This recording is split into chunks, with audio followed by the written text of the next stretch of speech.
Dad made a toast to no longer being family. So I drained their bank, cut all ties, and left them begging for mercy. Mom chose this ridiculously expensive steakhouse for her birthday. Not because she loved the food, but because the valet parking and dim lighting made her feel like a star. She invited a mix of people, mostly those who praised her enough to make the evening feel worthwhile. I wasn't so much invited as I was expected to attend. Same with the bill. I paid as always quietly. No thanks, no offers to split, just this unspoken rule that I handle it. I arrived a bit late, not intentionally, but I didn't rush either. When I walked in, they were already halfway through their appetizers. Becca glanced at her phone like I'd interrupted her. Dad didn't even look up. Mom gave me this lazy little wave, like I was the waiter. I sat down at the end of the table. There were about 12 people in total. Some cousins, a few aunts, and 2 women I didn't recognize, probably just there to fill seats and compliment Mom's new haircut. Dinner dragged on.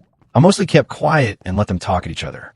Becca talked about her wine review side hustle like it was the next Netflix. She hadn't made a dime from it, but acted like I should be proud.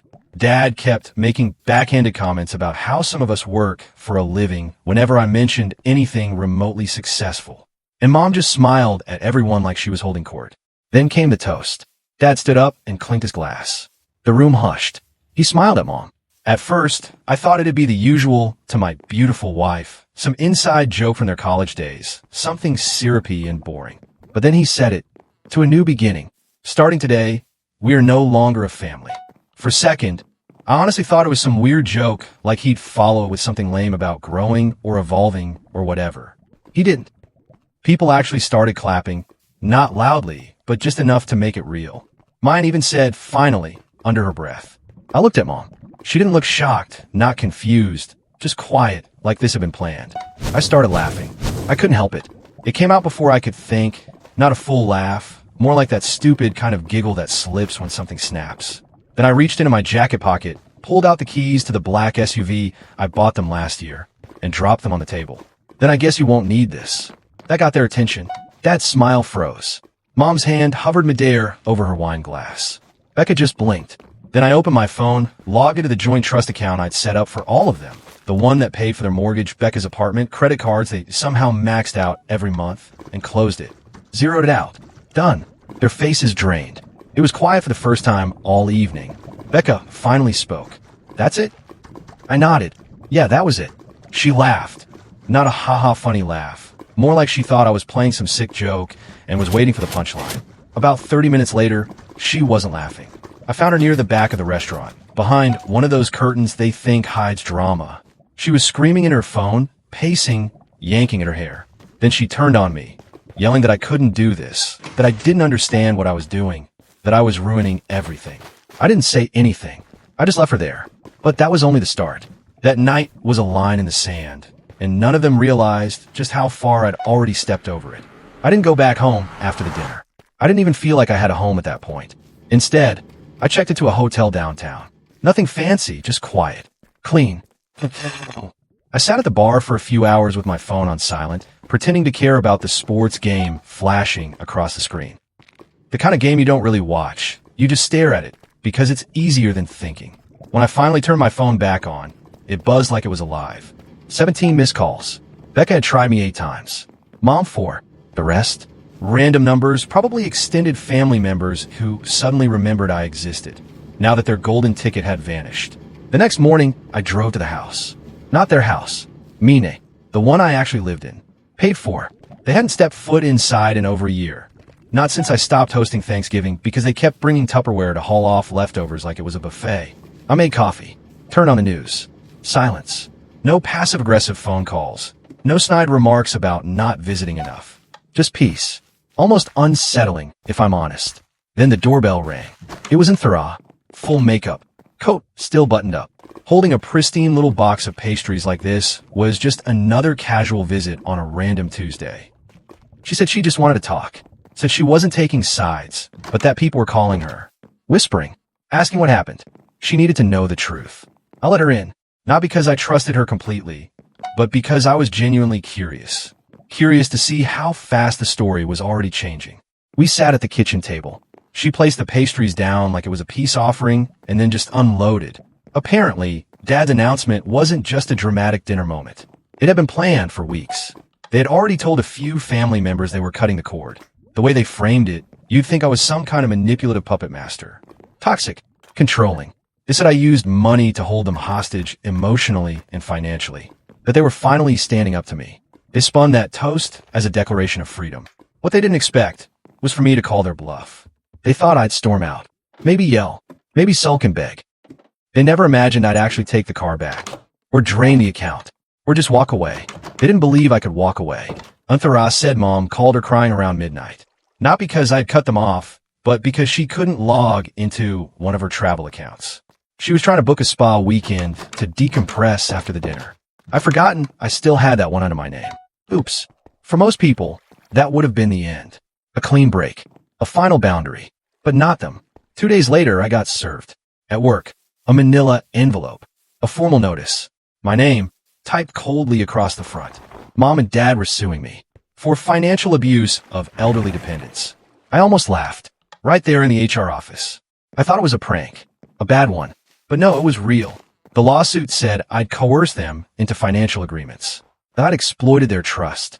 That I used familial obligation as a weapon to gain control over their lives. They painted every check I wrote, every debt I covered, as if I'd held a gun to their heads. The lawyer they hired? Either clueless or desperate. I couldn't tell which. Because here's the kicker. I had been the one bankrolling the very lawsuit they were using against me. But it got worse. Becca joined in. She sent a complaint directly to my office's general inbox. Not even discreet about it. She claimed I harassed her. Attached screenshots of completely normal texts. Stuff like, "You left your charger here." She circled that one, as if it were a threat. I guess she thought the more dramatic the claims, the more likely someone would take her side. I didn't respond publicly. No social media rants. No email chains. But behind the scenes, I started building a vault. Screenshots. Bank records. Voice messages. Proof of all the times Mom begged for rent money. Dad's drunken voicemails about covering a second mortgage. One he took out secretly just to buy Becca a condo. Every receipt. Every lie. But the real explosion didn't come from me. It came from Lily. My cousin. The quiet one. The girl who always sat on the edge of family parties, scrolling on her phone and staying out of the drama. She posted a TikTok. Just her, sitting on her bed, speaking plainly about what financial abuse really looks like. No names. Just, when your cousin is scapegoated by his entire family after being their ATM for a decade. It blew up. 500,000 views in one day. People started putting pieces together. Commenters found Becca's wine review channel and dragged her to hell. She deleted half her videos within a week. Then something incredible happened. The lawsuit? Withdrawn. They realized too late that they'd lit a match in a house soaked with gasoline. But Mom and Dad weren't done trying to salvage their image. They started making house calls. Not to apologize. No. To poison the well. Telling relatives I'd lost my mind. That I was vindictive. That I used money to punish love. But something had shifted. This time, people didn't buy it. For the first time in years, my phone didn't light up with demands. It lit up with apologies. I don't know what's gotten into your parents. I always thought something was off. I'm ashamed I stayed quiet so long. That should have been closure. But I wasn't finished. Not yet.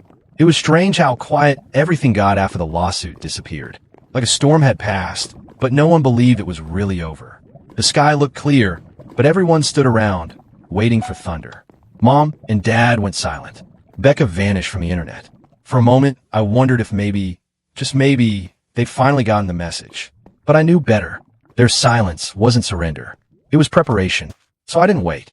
I moved first. The thing about people who pretend to be independent, they always forget just how many strings they've let someone else hold. I started small. Surgical. The SUV? Already gone. Towed. Sold. But instead of just taking the money and running, I used it to buy an old Honda with cash. Had it delivered straight to their driveway. Wrapped in a red bow. Card on the windshield. Let's see how free you really are. They didn't thank me, but they didn't send it back either. Next, the family phone plan. I've been paying for that for years. Quietly. Out of convenience. I canceled it. Turns out, none of them knew how much of their lives were tied to that number. Becca lost access to every social media account in one sweep. Mom couldn't log in her email. Dad missed 3 golf outings because no one could reach him. I waited 3 days, then sent Becca a screenshot.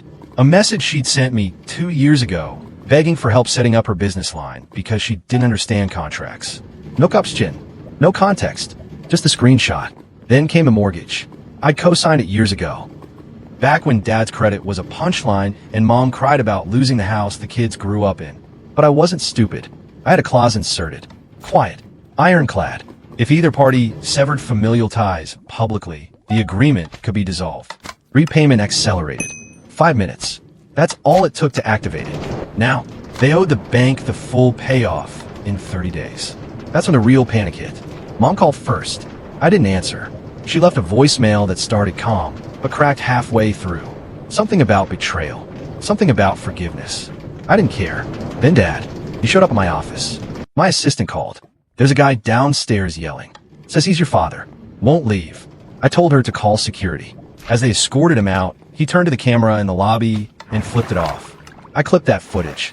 Sent it to him. New family photo. But the most satisfying part? Becca. She texted me from a number I didn't recognize. I can't log into anything. This isn't funny. I ignored it. Then again, please. I have brand deals depending on this. I replied with a link. Refund policy. From a digital marketing course. No caption. Just the link. She didn't reply. The silence came back. But this time it felt earned. And then, Anthara called. Dinner. Just her, Lily, and a couple of cousins. She said they wanted to talk. I said yes.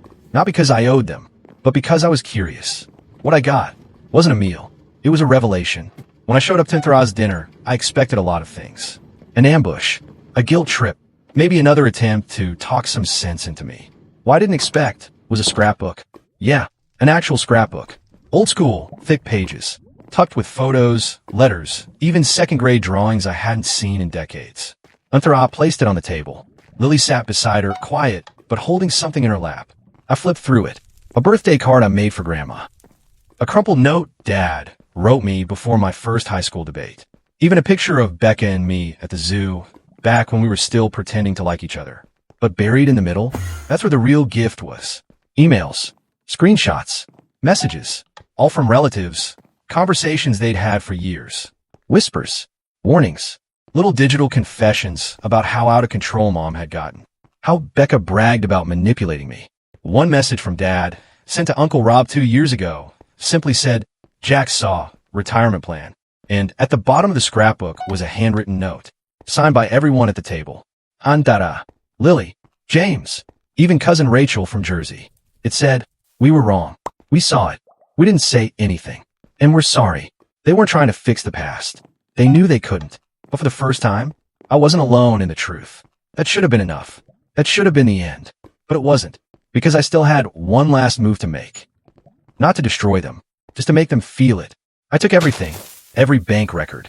Every transfer history. Every rent check. Every tuition payment. Every message where Mom promised to pay me back when her writing career took off. I put it all into a single file. Then I built a full report. Organized. Coded. Highlighted. Complete with a timeline and notes. And I mailed it. Not to a lawyer. Not to a therapist. To the IRS. Let them explain how 3 unemployed adults lived in a $500,000 home, took luxury vacations twice a year, and still reported zero income. They wanted freedom. Now they had it. And for the first time in years, I finally felt it too. Freedom. It had only been a few weeks since I sent that neat little package to the IRS. But the ripples? Oh, they started showing fast. Mom, stop posting on Facebook. And if you knew her, you'd know that meant something. This is a woman who used to go live while watering her succulents. Who posted cryptic quotes like it was a sport. Now, nothing. No sunsets. No Bible verses. No passive-aggressive digs at ungrateful children. Radio silence. Dad, try to sell the golf clubs I bought him. How did I know? He listed them on Craigslist under a burner account. But my cousin James, he works in tech, traced the IP back to Dad's home Wi-Fi. Just for fun. We laughed for a solid hour. But then came the real shock. Lily texted me one afternoon. Are you free tonight? There's a meeting. It's time. I had no idea what she meant. Turns out, my quiet rebellion had started a movement. I showed up to her house that evening, expecting something casual. Instead, I walked into her living room, and there were 10 people already seated. Cousins, aunts, even Uncle Mike, who hadn't been around in years. People I barely talked to. People who'd been burned, manipulated, or just shut out. Rachel from New Jersey. She used to send me polite holiday cards, and until her divorce. That's when Mom cut her off and told everyone she was unstable. Uncle Mike, Dad borrowed $5,000 from him back in the day. Never paid it back. And then, Aunt Linda. I hadn't seen her in a decade. She stood up when I walked in and hugged me like I'd just returned from war. She looked me in the eye and said, "We've had enough. They're not just selfish. They're predators. And we're done pretending." Then the stories poured out. How Mom had told one relative that Aunt Linda stole jewelry from her house years ago. A lie. How Dad tried to tell Lily's boss, who happens to be a mutual connection, that Lily had been spreading gossip online. She almost lost her job. They were unraveling. Fussed. Not just desperate, but vindictive. Classic scorched earth tactics. And then, Aunt Linda dropped a folder on the table. No yoke. A folder. Thick. Tabbed. She'd been collecting for years. Screenshots. Voicemails. Even copies of fake loan documents Dad created using Grandpa's name back in the 90s. Stuff that could actually get them in trouble. She slid the folder across the table toward me. "Jack," she said, "we want you to help us burn them." Her voice was steady, not angry, surgical. They didn't want drama. They wanted justice, exposure, and they needed someone who could go toe-to-toe with Mom and Dad, financially, digitally, emotionally. Someone who knew how to fight without throwing a single punch. I didn't say yes immediately. Not because I didn't want to, but because if I was going to do it, I was going to do it right. The next few days were a blur. Not because of chaos, but because I was moving with purpose. This wasn't about anger anymore. It was about precision. About finishing the story with receipts, facts, and undeniable truth. I started combing through everything Aunt Linda had handed me. Old documents, fake loan forms, email printouts with timestamps, signatures, names, and then I called in a favor. I contacted a forensic accountant, one I'd worked with during a business audit last year. Smart, cold, brilliant. I told her I needed a full financial deep dive. 20 years of quiet fraud by two people who never thought anyone would check. She didn't even flinch. "Who's the target?" she asked. I gave her the names. She blinked. Then she laughed. "Oh, them? Yeah, we've heard stories." Turns out, Mom and Dad had burned bridges even outside the family. She agreed to take the case pro bono. Said sounded fun. Things moved fast after that. We built a full timeline. Years of manipulation, forged co-signatures, false claims on taxes, backdated forms, inconsistent deposits into accounts with zero declared income. We linked travel expenses to trust withdrawals. Tracked checks written to Becca that were marked as business services, even though she hadn't worked a day in her life. And then came the letters. Real ones. Printed. Signed. Certified. We mailed them to the house. Not texts. Not emails. Paper. The kind of paper that requires a signature. That shows up in your mailbox and makes your stomach drop before you even open it. Uncle Mike had a friend in the mailroom. He tipped us off when the letter hit their doorstep on a Thursday. By Friday morning, Mom had called half the family, sobbing. "It's all just a big misunderstanding. We never meant to hurt Jack. He's exaggerating." No one returned her calls. She tried going online again, resurrected an old Instagram account, posted a picture of a sunset with a caption that read, "Those who judge others will be judged in the end." Aunt Linda commented underneath, "Start packing." And then, the hit started coming from inside the house. Cousin Rachel reached out to the mortgage lender. She had documentation, copies of refinancing forms Dad submitted with 2 co-signers listed. Problem? One of them was Grandpa, who had been dead for 3 years at the time. The bank launched an investigation that same week. Meanwhile, Lily took her now viral TikTok and turned it into something more. A full-blown YouTube documentary. 10 minutes. Pixelated screenshots. Voice memos. Voicemails. No names, but just enough context for anyone in the family to know exactly who she was talking about. It hit 1 million views in 48 hours. And that's when everything truly collapsed. Dad's old golf buddy, the one who clapped at the dinner toast, turns out he was listed as a co-owner in one of Dad's side businesses, mostly a tax shelter. After the video went live, he pulled out, cited public image concerns, left Dad holding 2 years' worth of back taxes and a sudden call from an accountant. As Lily put it, that 9th hole just turned into a cliff. And Mom tried to throw Becca under the bus. She told the rest of the family that the trust account was all Becca's idea, that she never wanted my money and only went along with it to keep peace. Becca snapped. She sent a 3-minute voice memo to every family group chat she was still in. Called Mom a liar. Said Mom had begged her to keep me on the hook because Jack would never say no if it's for Becca. And just like that, they turn on each other. After all that unraveling, after the lies collapsed under their own weight, you'd think that would be the end. But in families like mine, the damage always clings. Even when the tower falls, some people still think they can rebuild it from the rubble. That's when the estate hit. Uncle Mike, Aunt Linda, and I finally dug up Grandpa's original will. It was never formally executed, just handwritten, witnessed, tucked into a safety deposit box none of them ever bothered to look in. Inside was a clause, not legally ironclad, but morally absolute. If any family member commits fraud in the name of inheritance, their share will be revoked. Until now, it was more of a quiet threat, a line in the sand. But now we had proof. The forged refinancing documents, the trust records, every receipt showing how Mom and Dad had drained Grandpa's name dry after he passed, without telling anyone. We took it to the probate attorney. She didn't even hesitate. Their share of the inheritance? Frozen, pending full litigation. And that's when the calls started. Blocked numbers, voicemails with no names, texts from unknown area codes. They tried Lily first, then Rachel, even Aunt Linda. None of them picked up.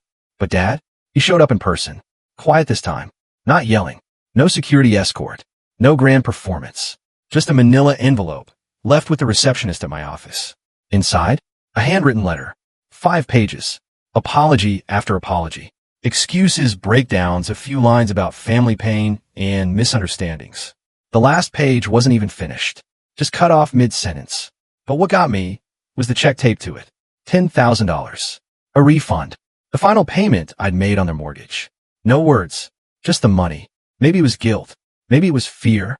Or maybe it was their last attempt to get ahead of the story before it spread further. Didn't matter. By then, the family had already spoken. And what they wanted was clarity. And that clarity came one sunny Sunday. No storm clouds. No drama. Just a deceptive, quiet afternoon. The kind of peacefulness that makes you feel something's about to shift. Aunt Linda had organized it. Called a reunion. But it wasn't a party. No balloons. No photo ops. Just folding chairs, a grill, and a long table in her backyard. Everyone was invited. Even them. To my surprise, they showed up. Mom came overdressed. As usual, like this was her comeback moment. Dad stuck close behind her, eyes low. Becca? Sunglasses on the whole time, like she was dodging paparazzi. When they arrived, silence dropped like fog. Thick, heavy. And then Linda stepped up. No speeches. No theatrics. She laid it all out. The fraud. The manipulation. The stolen money. The lies. She passed around copies of documents. Printed proof. No one spoke. Then Rachel stood. She had a list. Names of every cousin, aunt, and uncle who had ever loaned Mom and Dad money. Or who had been guilted into covering something. It took her 7 minutes to read them all. No interruptions. No excuses. Then Lily stepped forward. She plugged in a flash drive. Hit play. On the speaker came a voicemail. Becca, to a friend. Jack's basically a doormat with a wallet. I'll cry when he cuts us off, but only until someone else pays the rent. Becca didn't deny it. Didn't defend herself. She just stood. Walked to the back of the yard. Alone. And finally, it was my turn. I didn't say much. No lecture. No revenge speech. Just an envelope. Inside? Legal documents I'd had drafted 6 months ago. Formal declarations severing all financial, legal, and personal ties. One for each of them. Mom, Dad, Becca. I handed them out. Didn't even flinch. Mom opened hers, glanced at it. Are you serious? She asked. Dad didn't say a word. Just stared at the picnic table. Becca never came back from the far end of the yard. No one clapped. No one cheered. Just silence. But the air shifted. For the first time in my entire life, I didn't feel like I was standing alone. And then Linda said, "There's one more thing." Turns out, she had been working with the estate attorney behind the scenes. With Mom and Dad's shares frozen, she was appointed temporary trustee of Grandpa's house. But she had a plan. She wasn't going to let it rot. Wasn't going to sell off. She was turning it into a family trust. But this time with rules. Only those who contributed financially, emotionally, through caregiving could benefit. No more leeching. No more guilt games. Not about money. About values. Respect. Boundaries. Love that didn't come with a price tag. Mom, Dad, and Becca, they didn't qualify. When the meal began, everyone got up. Grabbed plates. Talked. Laughed. Mom stayed frozen. Envelope still in her lap. Dad slipped out through the gate without saying goodbye. Becca disappeared a few minutes later. Didn't speak to a soul. And me? I stayed, helped clean up, told stories I hadn't told in years. And for the first time in forever, I felt something I've been missing for a decade. Relief. Not because I won, not because I burned them down, but because the game was finally completely over. It's strange how peace doesn't arrive with fireworks. There's no grand parade, no orchestra swelling in the background. It just settles in, quiet. Still, it had been only a few weeks since that final backyard gathering, since I handed over the documents and let the last thread drop from my hands. But everything felt different. Mom stopped posting completely. No Facebook, no Instagram, no cryptic quotes, no carefully lit selfies.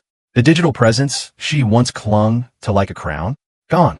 Dad, he tried to crawl back into normal life like nothing happened. Tried to sell off some golf equipment again. Listed it through another fake account. James traced the IP for fun. We laughed, but not cruelly, just like a chapter had closed. Becca disappeared. Her wine channel went dark. The last brand dropped her quietly.